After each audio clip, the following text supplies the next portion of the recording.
Hello everyone! Welcome back sa aking YouTube channel.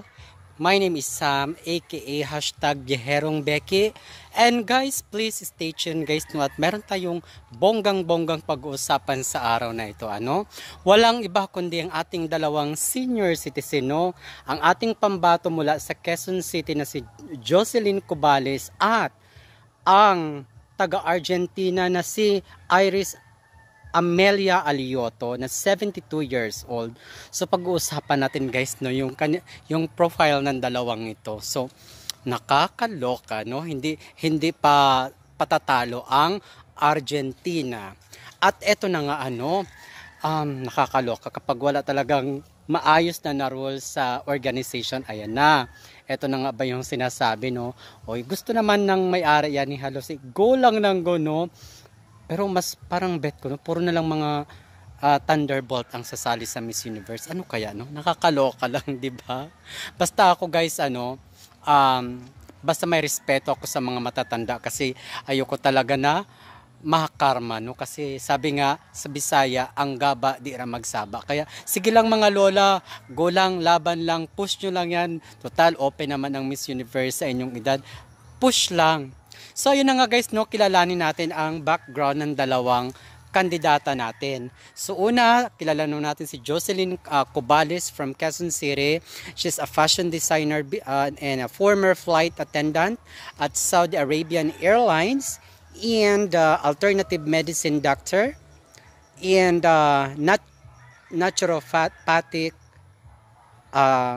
alternative medicine doctor and naturopathic. That's right.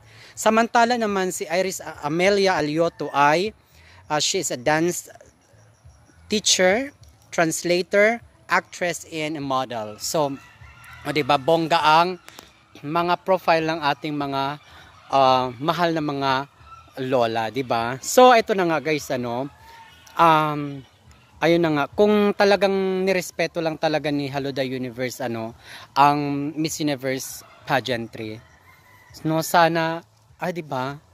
I mean, naguguluhan na talaga ako sa mundo, guys, no? So, nakakaloka, kaya nga sabi ko, ano nang sense ng Mrs. Universe? Mayroon pa bang sense ang Mrs. Universe? Ipinakyaw na ni Halo.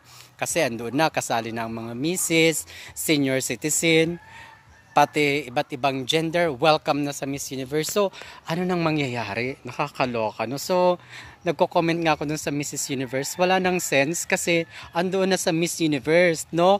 Kahit naman siguro ako masyonda, doon ako sa Miss Universe kasi welcome naman doon, no? So, nakakaloka. So, ayan na nga.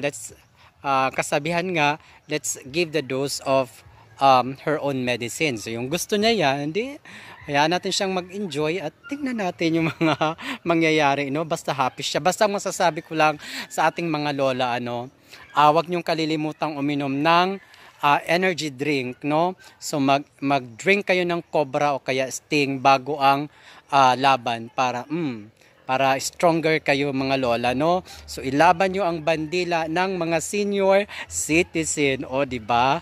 And then what if kaya guys, no, kung try ko rin kayang sumali sa Miss Universe next year, no?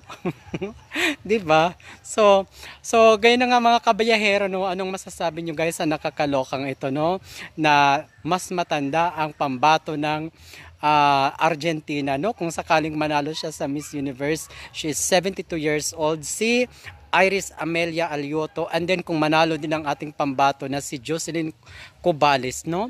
So mag-comment down lang kayo guys kung ano ang inyong opinion or ano ang inyong reaction sa mga kaganapang ito, no? Maraming salamat din sa aking mga subscribers at sa aking mga returning viewers. At guys, kung hindi pa kayo nakapag-subscribe, please naman mag-subscribe na kayo, no? At paki-share ang aking video sa inyong mga kaibigan. So yan lang guys. Thank you so much for watching. Have a nice day and have a wonderful day, lalo na sa ating mga senior citizen.